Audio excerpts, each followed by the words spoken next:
বাংলাদেশ ব্যাংকের সামনে অবস্থান কর্মসূচি শুরু করেছে শরিয়া ভিত্তিক ৫ ইসলামী ব্যাংকের আমানতকারীরা। তাদের আমানত রক্ষায় বাংলাদেশ ব্যাংকের উপর চাপ প্রয়োগ করতে এমন কর্মসূচিতে যোগ দিয়েছেন দেশের বিভিন্ন জেলা থেকে আসা আমানতকারীরা। বিস্তারিত জানাতে যুক্ত আছেন নাইম কামাল। নাইম, জানাবেন কি বলছেন কর্মসূচিতে যোগ দিয়ে আমানতকারীরা?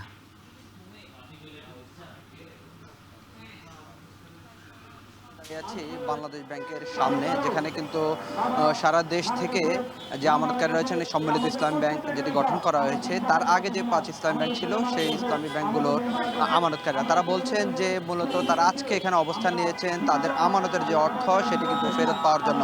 এবং তারা যেমনটি বলছেন যে মূলত তাদের প্রধান যে দাবি রয়েছে, যেটি তারা আশঙ্কা করছেন, সেটি হচ্ছে গভর্নরের উস্কানিমূলক বক্তব্যকে তারা বেশি দুষছেন। তারা বলছেন গভর্নর বিভিন্ন প্রোগ্রামে গিয়ে বারবার তারা বলছেন, গভর্নর বলছেন যে ব্যাংকের অবস্থা যে খারাপ সেটি বারবার তুলে ধরার কারণে তারা কিন্তু খুব বেশি আহত হচ্ছেন এবং খুব বেশি শঙ্কার মধ্যে তারা থাকছেন। সেজন্যই মূলত তারা আজকের এই দাবি, তারা শঙ্কায় আছেন যে তাদের টাকাগুলো আদৌ তারা ফেরত পাবেন কিনা। যদিও বাংলাদেশ ব্যাংক থেকে বলা হয়েছে যে প্রত্যেকটা গ্রাহকের যে আমানতের অর্থ বাংলাদেশ ব্যাংক সেটি ফেরত দিবেন। সম্মিলিত ইসলামী ব্যাংক যেহেতু গঠন হয়েছে, সেটির কার্যক্রম যখন পুরোদমে শুরু হবে তখনই কিন্তু প্রাথমিক অবস্থায় গ্রাহকদেরকে, যারা আমানতকারী রয়েছেন তাদেরকে ২ লাখ টাকা করে দেবেন। এরপরে কিন্তু প্রত্যেক মাসে আলাদা করে গ্রাহকরা টাকা তুলতে পারবেন।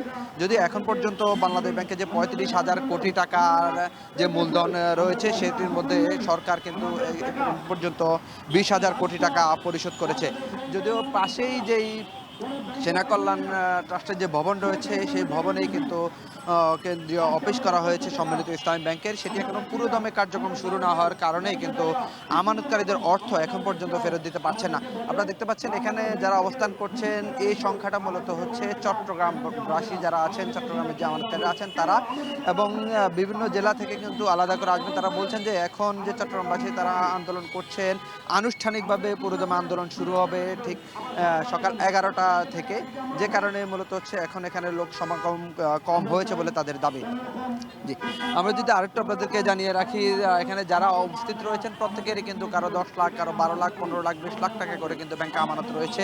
তারা যে ২ লাখ টাকা আমানতের অর্থ ফেরত দিবেন সেটি কিন্তু তারা আশ্বস্ত হতে পারছেন না। এত কম টাকা দিয়ে তারা কিন্তু আসলে সংসার চালাতে, তাদের চিকিৎসা সেবা চালাতে পারছেন না বলে, পারবেন না বলেও তারা জানিয়েছেন। তো এই ছিল আমার কাছে বাংলাদেশ ব্যাংকের সামনে থেকে ৫ ইসলামী ব্যাংকের আমানতকারীদের অবস্থান কর্মসূচির সর্বশেষ।